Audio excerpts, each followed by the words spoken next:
सपा नेता आजम खान ने चुनावी जवाब में खेला इमोशनल कार्ड। आइए देखते हैं एबीसी न्यूज नड्डा का तुल्य भारत चेतना के लिए जनपद रामपुर से नाजिया खान की खास रिपोर्ट। उत्तर प्रदेश के जनपद रामपुर में हो रहे चुनाव में सपा के वरिष्ठ नेता आजम खान पार्टी प्रत्याशी आसिम रजा के पक्ष में लगातार लोगों से जनसंपर्क साध रहे हैं और इसी क्रम में उन्होंने एक जनसभा को संबोधित करते हुए इमोशनल कार्ड भी खेला है। अपने पार्टी प्रत्याशी के पक्ष में वोट मांगते मांगते और 27 महीने की परिवार सहित जेल काटने का जिक्र करते हुए भावुक हो गए और स्पीच खत्म होने के बाद आंसू पहुंचने लगे। रामपुर उपचुनाव में आजम खान अपने सियासी किले को बचाने के लिए पार्टी प्रत्याशी के हक में धुआंधार प्रचार कर रहे हैं। अपनी परंपरागत सीट पर होने वाले इस उपचुनाव में आसिम रजा को चुनाव जिताने में कोई कोर कसर बाकी नहीं छोड़ना चाहते हैं। यही कारण है कि समर्थकों की खचाखच भीड़ से भरे चौराहे पर आजम खान ने जनसभा को संबोधित करते हुए परिवार सहित जेल में बिताए 27 महीनों का जिक्र किया, तो वहीं यूनिवर्सिटी बनाकर लोगों के हाथों में कलम जमाने की बात करते हुए उन्होंने ये सजा मिलना दर्शाया। वो इतने पर ही नहीं रुके, सियासी इमोशनल कार्ड खेलते हुए उन्होंने लोकसभा के उपचुनाव में वोटिंग प्रतिशत कम रहने पर भी लोगों पर तंज कसा था। डॉक्टर बनाना चाहता था, ये था मेरा खुदा। और तुमने क्या किया मेरे अरमानों के साथ? घर से नहीं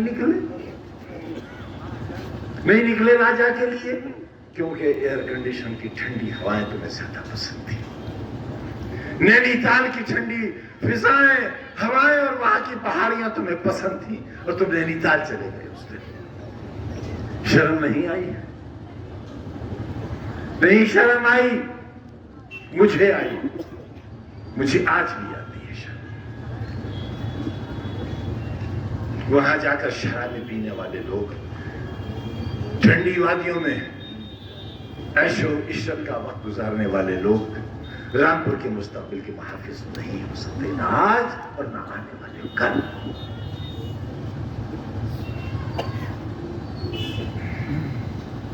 फिर एक मौका है मुझे जलील करने का, फिर एक मौका है।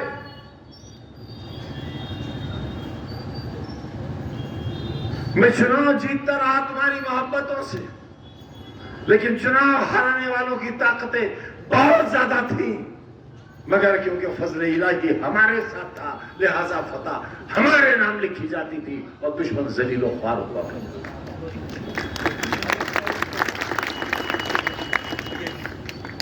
चुनाव के दिन क्या होता था बाबा? किसी के मुंह से लहू बह रहा है, किसी के बाजू में छुरी लगी हुई है, किसी के खून आलूद कपड़े हैं। ये था रामपुर।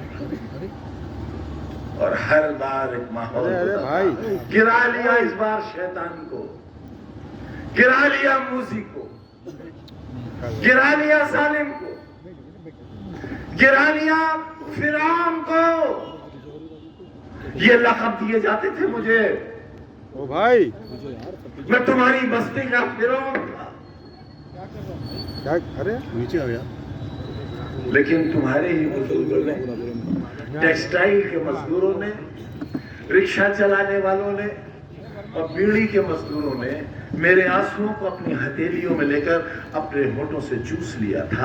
इसलिए मैं तुम्हारी नुमाइंदगी करता रहा था। कोई खुशहाल, कोई नामवर शख्स मेरे साथ नहीं था, कोई पक्के मकान वाला मेरे साथ नहीं था, कोई मोटर वाला मेरे साथ नहीं था, कोई सफेद पोश मेरे साथ नहीं था। आज ये जो कुछ नजर आ रहा है, ये मेरी 50 साल की मेहनत का नतीजा है। 11 की कोठरी में मेरे साथ मेरा बेटा बंद था। कोई है बाप, कोई है ऐसा जालिम बाप जो 27 महीने तक अपनी औलाद के खून के आंसू अपनी आंखों से देखता रहा हो? है कोई बाप ऐसा जालिम? मैं हूं ऐसा बाप। किसके लिए? बच्चे का मुस्तकबिल खो दिया, किसके लिए? बीमार बीवी 1 साल एड़ियां रगड़ती रही कैद के अंदर, प्रोफेसर से रिटायर होने वाली औरत, किसके लिए? सोने और चांदी के कंगन के लिए? किसी आलीशान कोठी या महल के लिए? किसी जहाज या हेलीकॉप्टर के लिए? न, इसके लिए। पार्लियामेंट का चुनाव आया, और आपने आसिफ रजा को हरा दिया। शर्म नहीं आई आपको?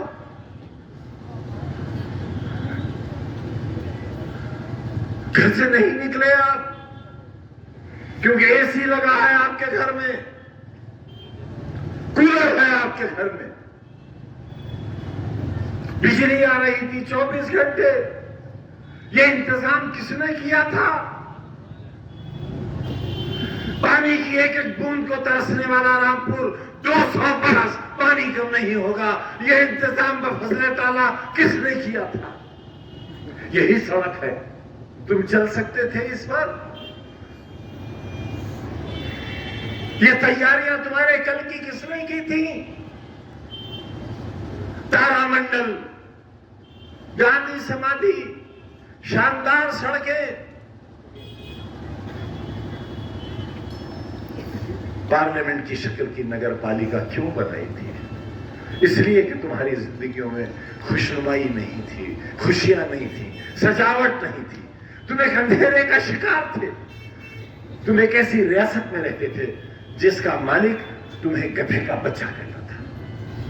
तुम्हारे अजदाद को गधे का बच्चा कहता था, और जो गधे का बच्चा कहलाता था वो अपने घर जाकर कहता था आज सरकार ने हमें गधे का बच्चा कहा है। मैं तुम्हें इंसान बनाना चाहता था, मैं तुम्हें एक बेहतरीन शहरी बनाना चाहता था, मैं तुम्हें हिंदुस्तान का सबसे अच्छा शहरी बनाना चाहता था।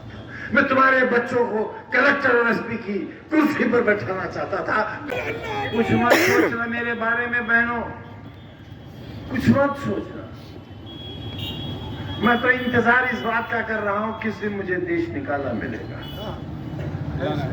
क्योंकि अब सिर्फ एक ही जुल्म बाकी रह गया कि मुझे हिंदुस्तान से निकाल दिया जाए। मेरा वोट देने तक का इख्तियार, मेरा जीने का हक इसलिए बाकी है कि वो मुझे सीधे नहीं मारना चाहते हैं एड़ियां रगड़ रगड़ कर। सारा दिन अदालत में खड़ा रहता हूं। मेरे अहबाब, मेरी बीवी, मेरे बच्चे फैसलों का इंतजार करते हैं कि अब कौन सी जेल होगी, कहाँ जाना है। मैं कहां आ गया? मैंने क्या कर दिया? तुम्हारी अच्छाई का सोच के मैंने कितने लोगों को बर्बाद कर दिया। मैं उन सब से माफी मांगता हूं जो मेरी वजह से जेलों में हैं, जिन्हें तकलीफें मेरी वजह से पहुंची है। मैं उनसे कहता हूं कि अगर मुझसे कोई बदला लेना चाहता हो तो मेरी जान हाजिर है, मेरी जान लेकर अपना फर्ज पूरा कर लो।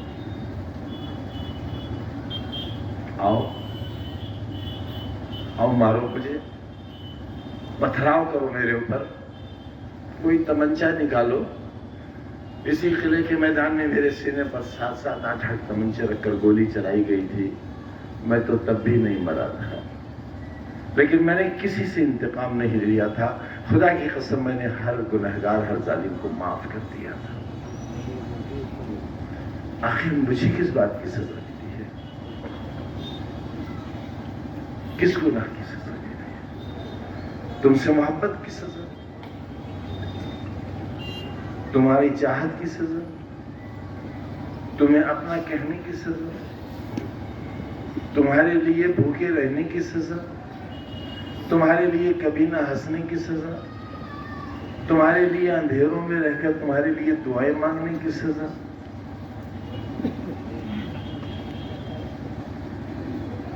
आंखें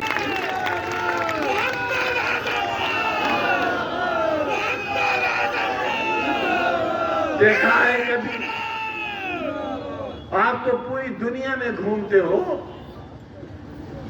पूरे हिंदुस्तान में जाते हो, किसी होटल में मुझे खाना खाते देखा तुमने? क्या कर रहे हो यार? रामपुर में कहीं चाय कॉफी पीते देखा आज तक? किसी ठेले पर बताशे खाते देखा आज तक? कभी कहा मारकर हंसते हुए देखा मुझे आपने? फिर आखिर मेरी मुस्कुराहटें क्यों छीन ली आपने?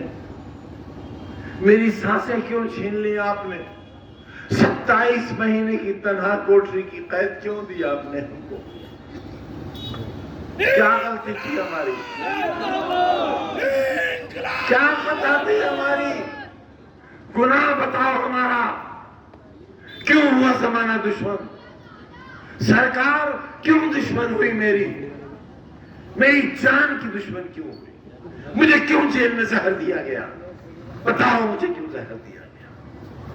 2 दिन तक कोरोना के भयानक मरीज को जेल के बाहर क्यों नहीं जाने दिया गया ताकि मैं मर जाऊं? क्यों आखिर किया आपने मेरे साथ ऐसा? मैंने तो तुम्हारे लिए एक ऐसा शानदार अस्पताल बनाया था जहां इतनी ऑक्सीजन का इंतजाम था कि पूरे मंडल के मरीज रामपुर आए थे। ये थी मेरी सोच उस वक्त जब कोरोना का नाम कोई जानता तक नहीं। मैं तुम्हारे लिए एक ऐसा मेडिकल कॉलेज बना रहा था जहां दुनिया भर के लोग आते हैं। तुम्हारे मरीजों को दिल्ली और बंबई न जाना पड़ता। तुमने क्यों नहीं बनने दिया उसे? हाथ उठाकर बताओ कितने लोगों ने जौहर यूनिवर्सिटी को चंदा दिया है? तो बताओ हाथ उठाकर। एक डूबकर मर जाऊं मैं शर्म से। मैं तुम्हारे कल के लिए दर दर की ठोकरें खाता फिरा, भीखे मांगता फिरा, दामन फैलाता फिरा कि मेरे बच्चों के लिए इदारा चाहिए। तुमने नहीं दिया। मैं दुनिया भर से मांग के लाया और आज ईडी की जांच चल रही है मेरे ऊपर। हथकड़ियां इंतजार कर रही हैं मेरा। इस उम्र में कैद की कोठरियां मेरा इंतजार कर रही हैं तुम्हारे बच्चों के मुस्तकबिल की खातिर। ये दिया तुमने मुझे। क्या माहौल है शहर का? दहशत, खौफ, डर, हर लम्हा जुल्म का इंतजार। ये आबादी बदनसीबों की आबादी है। पूरी दुनिया के सबसे कम नसीब लोग मेरे लोग यहां रहते हैं, इसलिए उन पर सितम ढाया जा रहा है। मेरा दिल फट जाएगा। मेरा दिल फट जाएगा अगर तुमने बेवफाई की तो। आप मेरे साथ धोखा मत करना। मेरे पास बहुत वक्त है भी नहीं। मत करना धोखा मेरे साथ। और जान लो अच्छी तरह जान लो, भेड़िया तुम्हारे दरवाजे पे खड़ा है। अगर वो तुम्हारे घर के अंदर दाखिल हो गया, अपनी आबरूओं की हिफाजत नहीं कर सकोगे।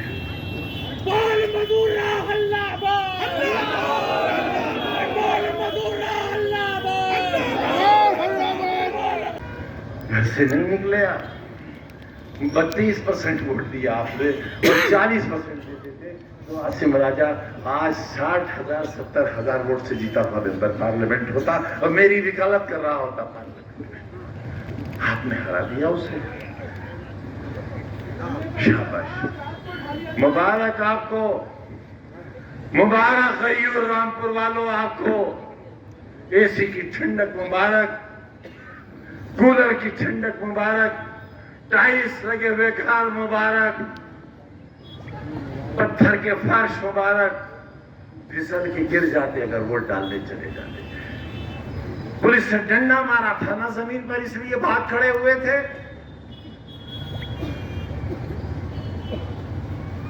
अगर एक जिस्म पर भी लग जाता मर तो नहीं जाते। मैं तुम्हारे जख्मों पर अपने दिल का खून लगाकर उनको मरहम बना देता, मगर तुम घर से निकलते तो जालिमो। राजा पठान नहीं है इसलिए इंसान तो है, इंसान तो है। तुमने एक इंसान को जलील किया है। आवाज दो, आवाज दो, इनकलाब। दिमाग खो दिया, बहुत कुछ भूल गया, मगर रामपुर वालों तुम्हें नहीं भूल सका। तुम भूल गए मुझे। मोहम्मद आजम खान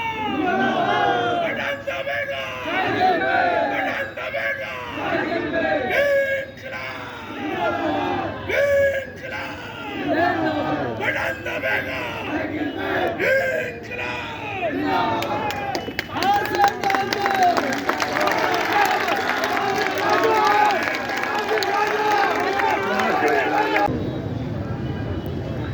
अब मैं उस मंजिल में हूँ कि तुम्हारे लिए दुआएं करने के सिवा मेरे पास और कुछ नहीं बचा।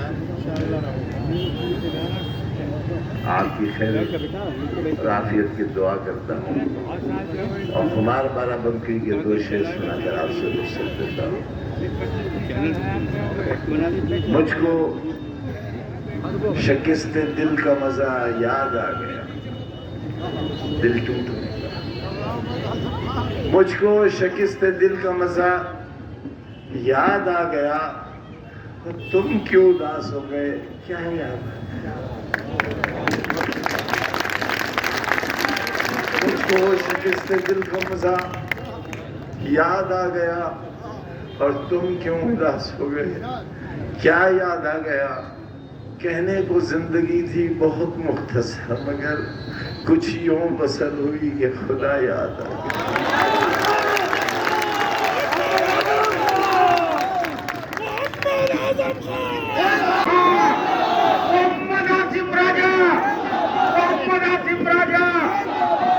बटन दबेगा, बटन दबेगा, बटन दबेगा। इंकलाब, इंकलाब। मोहल्ला नाला पार पुल पर समाजवादी पार्टी की जानिब से आसिम राजा साहब की हिमायत में एक अज़ीमुश्शान जलसा-ए-आम होगा। कल बरोज पीर बाद नमाज ईशा नाला पार पुल पर आसिम राजा साहब की हिमायत में एक अज़ीमुश्शान जलसा-ए-आम।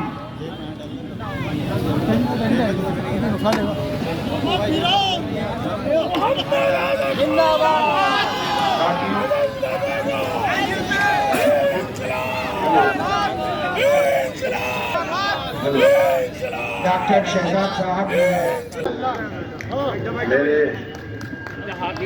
मेरी माओ बहनों,